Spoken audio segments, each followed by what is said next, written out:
Assalamualaikum Bu. Waalaikumsalam Bu Ini. Mohon maaf ini mengganggu waktu sebentar. Saya mau wawancara, cari informasi bagaimana selama ini Ibu mengambil keputusan terkait dengan kasus-kasus yang menyangkut dengan etika dan kehidupan moral. Langsung aja ya Bu ya. Boleh Bu Ini. Selama ini bagaimana sih Ibu itu dalam mengidentifikasi kasus-kasus yang menyangkut dengan etika atau kehidupan moral? Itu kita harus pahami dulu ya Bu Ini ya. Apa itu dilema etika dan apa itu kehidupan moral ya. Dimana dilema etika itu merupakan dua kasus yang sama-sama benarnya, sedangkan kehidupan moral adalah dua kasus yang salah satu ada yang salah ya. Jadi untuk mengetahui apa itu dilema etika atau kehidupan moral, kita turun dulu ke lapangan untuk mengetahui masalahnya. Yang jadi masalah di sini adalah ketika terjadinya kasus dilema etika ya, di mana di situ sama-sama ya, sama benarnya, di mana di situ dibentuk nilai kebajikan, toleransi, dan persatuan. Itulah dilema bagi kita sebagai pemimpin. Nah, kemudian selama ini bagaimana Ibu menjalankan keputusan yang menyangkut kasus-kasus dilema etika?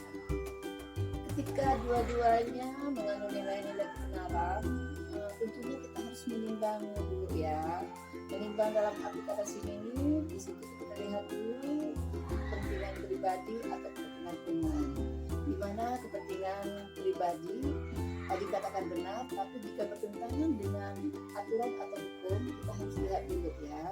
Setelah kita memahaminya, itulah dasar kita mengambil suatu keputusan. Tetapi keputusan itu tidak kita ambil sendiri. Kita melibatkan sport header atau dosen guru yang ada di sekolah kita untuk penguat bagi kita dalam pengambilan keputusan nanti. Nah, baik. Kemudian langkah-langkahnya atau prosedurnya seperti apa Bu yang biasa Ibu lakukan?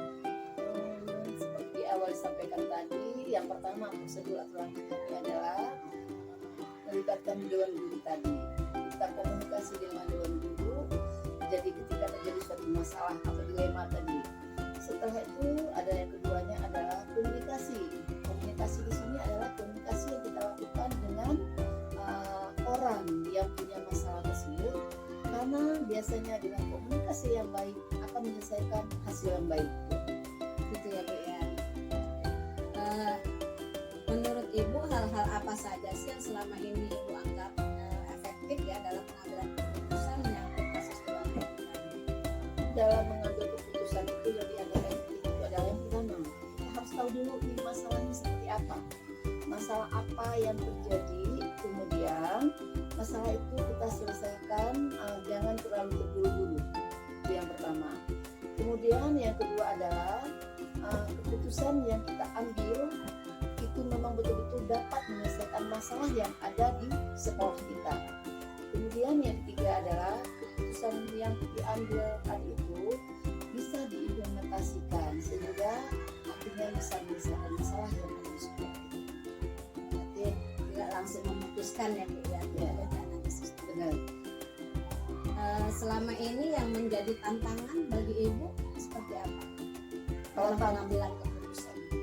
Kalau tantangannya dikatakan tantangan sekali, apalagi yang berhubungan dengan dilema etika ini ya, karena di sini sama-sama benarnya. Tetapi walaupun seperti itu, sebagai pimpinan kita harus mengambil keputusan yang bijak dan menghasilkan yang terbaik. Tapi sebelumnya kita harus pahami dulu masalahnya seperti apa dan harus kita kuasai dulu sebagai dasar kita dalam mengambil keputusan nanti. Baik. Selama ini Ibu punya jadwal khusus atau tata kelola atau tidak untuk menangani kasus-kasus yang menyangkut dilema etika di sekolah? Ini kita lihat dulu kasusnya ya Bu ya, seperti apa kasusnya ya. Kalau kasusnya itu memang betul-betul harus diselesaikan di saat itu juga, maka kami akan selesaikan, tidak kami tunda-tunda agar bisa diselesaikan dengan baik ya. Kemudian kalau memang kasusnya perlu ada jadwal, kami jadwalkan. Contohnya masalah kedisiplinan perlu ada rentang waktu ya. Jadi kita lihat dulu setelah adanya penyelesaian atau kita komunikasi dengan yang bersangkutan ada perubahan tidak. Jika tidak ada perubahan, kita kasih kita waktu, kemudian selanjutnya mungkin ada tidak lanjut yang berikutnya. Nah, baik Bu, selama ini dalam menyelesaikan kasus-kasus, dalam pengambilan keputusan, ada tidak seseorang yang membantu Ibu atau mungkin faktor-faktor tertentu yang membantu Ibu dalam pengambilan keputusan? Dalam intinya untuk mengambil keputusan tentu saja ya, karena sekolah ini bukan milik kita sendiri tapi milik bersama. Jadi keputusan yang kita ambil tentu melibatkan terutama sekali guru-guru yang ada di sekolah kita. Jadi kita libatkan mereka, akhirnya akan menguatkan kita dalam mengambil keputusan yang tadi itu seperti yang telah disampaikan di atas tadi. Oke, satu pertanyaan lagi nih Bu. Dari semua hal yang telah Ibu sampaikan ya, pembelajaran apa sih yang bisa Ibu petik atau mungkin pengalaman Ibu dalam mengambil keputusan? Pengalaman ya, sebagai kepala sekolah, setiap sekolah punya ada masalah ya.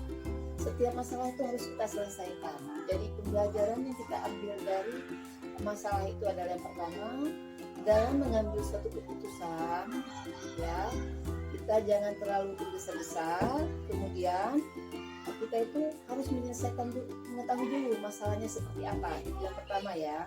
Kemudian yang kedua itu adalah masalah itu jangan kita hindari, harus kita selesaikan agar tidak menjadi tidak menjadi yang dilema nantinya ya. Selanjutnya yang ketiga adalah dalam menyelesaikan masalah kita perlu adanya komunikasi baik dengan guru maupun komunikasi dengan orang yang punya masalah agar masalah bisa kita selesaikan dengan baik. Mungkin itu saja Bu Rini. Baik Ibu, kalau bisa saya ambil kesimpulan ya dari hasil wawancara kita, jadi dalam menghadapi kasus-kasus yang menyangkut dilema etika ini, tadi seperti dikatakan, kita tidak perlu tergesa-gesa memutuskan ya, kemudian kita ketahui dulu masalahnya apa, kemudian kita hadapi, jangan kita hindari, karena kalau kita hindari akan menimbulkan masalah baru. Seperti itu ya Bu ya. Benar sekali. Dan yang terakhir perlu ada komunikasi ya sekali. Terima kasih banyak ini Bu, semua pertanyaan sudah saya utarakan dan atas jawaban-jawabannya semoga menjadi pembelajaran buat saya ke depannya. Terima kasih Ibu. Sama Bu Rini, semoga sukses ke depannya ya.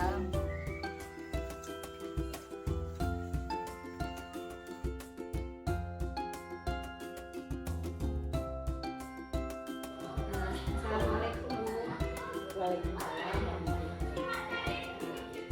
Mohon maaf ini mohon izin kami dari calon guru penggerak, mohon izin waktunya mengganggu sebentar. Kami ingin belajar bagaimana Ibu menangani masalah-masalah di sekolah Ibu yang Ibu pimpin terkait dengan kasus-kasus yang menyangkut dilema etika atau tuntutan moral. Selama ini masalah yang Ibu hadapi di sekolah Ibu kira-kira bagaimana Bu dalam mengambil keputusan terkait masalah-masalah yang dilema etika seperti itu? Kebetulan saya bertugas di sekolah ini belum lama ya, jadi belum banyak masalah-masalah yang saya temui yang begitu serius gitu. Cuman ada belum lama ini anak-anak dari siswa didik kami yang merokok. Hanya itu merokoknya pun bukan di lingkungan sekolah dan bukan jam belajar gitu. Jadi merokoknya di luar jam sekolah kelas yang tapi tetaplah namanya kita anak murid kita dari tetap menjadi tanggung jawab kita. Betul. Mungkin Bu Titi ada yang mau ditambahkan? Gini Bu, dalam pengambilan tadi adakah langkah-langkah yang dapat Ibu ambil dalam mengambil sebuah keputusan? Langkah-langkah saya dalam menyelesaikan masalah tersebut ya. Iya. Melalui tahap-tahapan itu. Pertama ya kami serahkan dulu ke wali kelasnya untuk menasehati. Seandainya nanti masih belum berubah, dikembalikan kepada saya kepala sekolah. Dan lalu setelah kami lihat lagi, kami pantau lagi masih berlanjut, kami adakan kunjungan ke orang tua, kunjungan ke orang tuanya, minta kerjasamanya dan mohon bimbingannya untuk dilakukan. Jadi keputusan dalam yang Ibu ambil tadi itu apakah sudah efektif? sudah efektif untuk yang terakhir pesan kami menemui orang tua.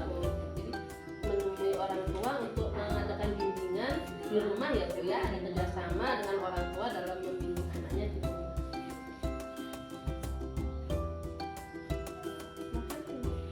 Baik, Bu. Selama ini yang menjadi tantangan untuk Ibu dalam mengambil keputusan itu kira-kira apa, Bu? selama ini yang menjadi tantangan saya itu, ini kan masih sekolah dasar ya Bu ya. Anak itu dalam sekolah dasar tuh sebenarnya masih apa ya, momongan kita betul loh Bu. Momongan kita. Jadi kita nggak bisa bertindak ngambil tindakan tegas ataukah harus dikeluarkan gitu tidak, karena kita harus mengimbangi. Seandainya kita ambil tindakan tegas, khawatirnya anak tersebut mogok sekolahnya, jadi putus sekolah. Nah, tetapi bila tidak kami tindak, berdampak pula pada peserta didik yang lain gitu. Karena kami kan di sini harus menegakkan tata tertib yang berlaku di sekolah. Kita kan punya aturan gitu. Artinya ada rasa apa ya, rasa antara rasa kasihan dengan rasa keadilan terhadap siswa-siswa yang lain, seperti itu mungkin ya, Bu ya. Baik Ibu, dalam dalam menangani kasus-kasus seperti itu yang di sekolah Ibu itu, Ibu punya jadwal khusus atau tidak? Atau kalau ada, prosedurnya bagaimana? Kami di sini tidak punya jadwal khusus dan kami tidak punya guru BP. Jadi masalah seperti itu kami selesaikan bersama selaku pendidik di sini, saling bekerjasama, saling memberi masukan. Jadi kalau misalnya masalah itu tidak dapat kami selesaikan, ada yang kami anggap istilahnya yang senior di sini, yang lebih tua, kebetulan beliau memegang mata pelajaran agama. Jadi kami minta bantuan pada beliau untuk bimbingan secara khusus, secara religiusnya. Jadi orang yang Ibu anggap bisa membantu diantaranya adalah guru kelas dan guru agama seperti itu mungkin ya, Bu ya, yang bisa membantu Ibu dalam mengambil keputusan. Baik, Dalam mengambil keputusan tadi, adakah pembelajaran yang dapat Ibu ambil? Selama saya di sini dan menghadapi masalah yang pernah saya hadapi, banyak pembelajaran yang saya dapatkan. Jadi saya untuk kedepannya bisa mengambil sikap yang lebih bijak lagi dan dapat menyelesaikan masalah lebih baik lagi. baik Ibu, mungkin hanya ini yang bisa kami tanyakan, dan terima kasih banyak ini atas waktunya dan kesempatannya serta bersedia menjawab pertanyaan-pertanyaan yang menjadi ganjalan di benak kami ya Bu ya. Mudah-mudahan ini bisa menjadi pembelajaran kita ya Bu ya, benar. ketika nanti kita menjadi pemimpin dan sekarang pun kita sebagai pemimpin pembelajaran. Terima kasih banyak Ibu. Assalamualaikum. Sama-sama Bu, kami juga